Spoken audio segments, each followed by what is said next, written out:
niyo ba mga ka-wonder, may kwento rin ng tagumpay at pagsusumikap ang ka-wonder nating si Empoy? Ako'y eldest sa 7 siblings kami magkakapatid. Lumaki sa Baliwag, Bulacan. Dito ako pinanganak mismo. Habang nag-aaral, iba't ibang klase ng trabaho rin ang pinasok niya. Nung dati, nagtrabaho ko sa bookbinding. Tapos after nun, nagtrabaho ko sa fast food. Naging lightman din ako dati.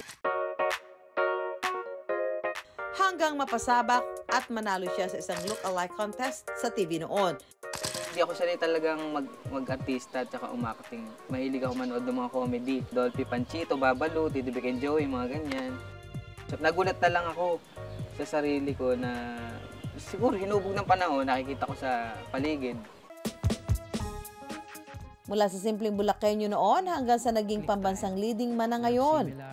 British. Dati hindi ako nakakain ng Caesar salad. Ngayon, nakakakain ako ng Caesar salad. Tsaka caviar. Social pa rin.